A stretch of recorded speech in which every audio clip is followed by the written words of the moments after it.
रवि जी, आपसे रिएक्शन सबसे पहले मैं लेना चाहूंगी क्योंकि सबसे पहले जब इसका अनाउंसमेंट किया, निर्मला सीतारमण को जब सुन रहे थे, जैसे ही स्लैब अनाउंसमेंट हुआ, सबसे पहले रिएक्शन, क्योंकि बेहतर तरीके से आप बता पाएंगे इसे, और इससे युवाओं पर कितना इफेक्ट होगा?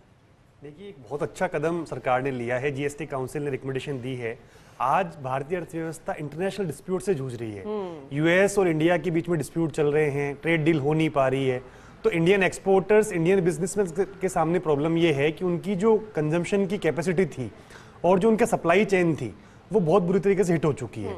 तो गवर्नमेंट ये चाह रही है कि उन सब बिजनेसमैन को एक बूस्ट मिले, उनकी सप्लाई जो है वो बाधा रहित तरीके से आगे भी इसी तरीके से चलती रहे, उनकी जो सप्लाई है वो बढ़ती जाए। बूस्टअप को डोज देने के लिए, इस कंजम्पशन को बूस्ट करने के लिए, बढ़ाने के लिए, किक देने के लिए अर्थव्यवस्था को ये कदम उठाया गया है। और इसमें बहुत सारे लोक कल्याणकारी जो स्टेप हैं वो भी लिए गए हैं। जैसे इंश्योरेंस चाहती है सरकार की, ये मंशा रही है, माननीय प्रधानमंत्री जी की हमेशा से ये मंशा है कि भारत के ज्यादातर व्यक्ति इंश्योरेंस के दायरे में आए। तो लाइफ इंश्योरेंस, मेडिक्लेम, इन सब की रेट जो है, रेट ऑफ जीएसटी, उस पर 0% कर दी गई है। तो इससे एक बहुत बड़ा इंश्योरेंस सेक्टर को बूस्ट मिलेगा। जो फास्ट मूविंग कंज्यूमर गुड्स हैं, टूथपेस्ट, हेयर ऑयल, शैम्पू, ये सारे प्रोडक्ट्स पे रेट जो है काफ़ी डिक्रीज कर दी गई है पहले से। जो सिन गुड्स है उन पे रेट्स इंक्रीज कर दी गई है। तो ये सारे कदम जो है, खाने वाली बात पे शुरू अगर करें कि दूध से लेकर रोटी तक सब चीजें सस्ती हो गई हैं। नमकीन, जो 3 दिन में रजिस्ट्रेशन सरकार जो पर्टिकुलर युवा की अगर हम बात करें, क्योंकि अगर हम सुबह से लेकर रात तक ऐसी चीजों का इस्तेमाल करते हैं दैनिक दिनचर्या में, बहुत सारे ऐसे प्रोडक्ट्स होते हैं, चलिए महंगे कॉस्मेटिक्स की चाहे हम बात कर लें या फिर दूसरे चीजों की बात कर लें, यूथ कितना इससे इफेक्ट हो रहा है पॉजिटिव रूप? यूथ बहुत पॉजिटिवली इससे इफेक्ट होगा, क्योंकि जो यूथ के डेली कंज्यूमर आइटम्स हैं उस पे रेट कम हो जाएगी। वो फ्यूचर प्लान कर पाएंगे अपना, वो इंश्योरेंस लेके अपनी आमदनी में से कुछ हिस्सा नियोजित कर पाएंगे इंश्योरेंस के लिए। अपने परिवार को वो एक सहायता दे पाएंगे, अपने भविष्य को सुरक्षित कर पाएंगे। इसके अलावा भी और जो सारे रेट्स हैं मुझे लगता है कि जो सबसे ज्यादा इंपॉर्टेंट चीज है वो है दिमाग से जुड़ी हुई, क्योंकि यहीं से सब कुछ चलता है। यूथ आजकल ज्यादा सोचता है, मेंटली डिस्टर्ब हो जाता है और इस वजह से कई डिसीजेस भी होते हैं, परेशानी, डिप्रेशन और एंजाइटी। मुझे लगता है कि शायद ये भी थोड़ा सा कम करेगा, ये जो नया फैसला है कम करेगा, क्योंकि उन पे जो भार है फाइनेंस का वो कम होगा, उनके सैलरी से ज्यादा खर्चा कर पाएंगे वो। और जो मेडिकल के जो इंस्ट्रूमेंट्स हैं या मेडिसिन हैं उन पे भी रेट ड्रास्टिकली कम की गई है।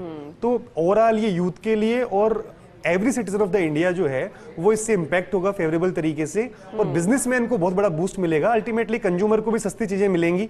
ये मुद्दा जो है, ये मुद्दा जब मोदी जी ने 15 अगस्त को भाषण दिया था लाल किले से, तब से ही ये प्रश्न आने शुरू हो गए थे व्यापारियों के, आम कंज्यूमर के, कि क्या हमें अभी खरीदारी करनी चाहिए या रोक देनी चाहिए। जैसे कोई आदमी अगर गाड़ी खरीदने की प्लानिंग कर रहा है तो वो ये सोच रहा था कि 10% गाड़ी की कीमतों में कमी होने की उम्मीद थी, जैसा मोदी जी ने कहा था। तो वो तो अभी तक चल ही रहा है। लेकिन 22 सितंबर से, क्योंकि रेट्स जो है इन्होंने दिवाली से बहुत पहले ही इफेक्टिव करने का निर्णय लिया है, तो ये बहुत अच्छा कदम है कि 22 तारीख से ही ये जो रेट्स हैं ये कम हो जाएंगी और आगे से जो कम रेट में माल जो है मिलना शुरू हो जाएगा। इसके साथ में डिस्प्यूट रेजोल्यूशन के लिए भी बहुत अच्छे कदम से इसमें उठाए गए हैं।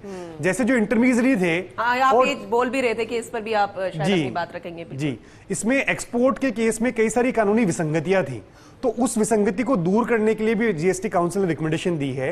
और उसके बेस पे जो एक्सपोर्टर हैं, को एक बार शायद आप कोट करेंगे एक बार। विसंगति ये थी कि इंटरमीडिएटरी के केस में अगर कोई यहां से सप्लाई कर रहा है, सर्विसेज दे रहा है आउट ऑफ इंडिया में, तो उस केस में क्या उसको एक्सपोर्ट माना जाएगा या नहीं माना जाएगा। अगर एक्सपोर्ट माना जाता है तो उस पर जीएसटी का रिफंड मिलता है और कई सारे एम्यूनिटीज, बेनिफिट्स मिलते हैं। तो वो जो कानूनन प्रॉब्लम्स थी उसको खत्म करके इसमें रिकमेंडेशन दी है कि वो सब खत्म कर दी जाएंगी। कई सारे जो विवाद बहुत पुराने कमी हो रही है, तो मैं आपसे इस पर रवि जी, क्योंकि बहुत सारे महत्वपूर्ण सवाल आते हैं, लेकिन सबसे खास ये भी आता है कि क्या पेट्रोल डीजल कभी आएंगे इसके दायरे में? उम्मीद तो है कि पेट्रोल डीजल भी कभी ना कभी जीएसटी के दायरे में आएंगे। एक बात मैं और विशेष रूप से कहना चाहूंगा कि राजस्थान के लिए भी बहुत, व्यापारियों के लिए बहुत बड़ा कदम है, क्योंकि सोलर पैनल्स पे, सोलर के लिए सबसे ज्यादा प्रोडक्शन जो है वो राजस्थान में है। वहां पे रेट्स कम है, इसलिए कट टू कट मैं आपसे आंसर चाहूंगी। जी, क्या आएंगे कभी दायरे में? बिल्कुल पूरी उम्मीद है।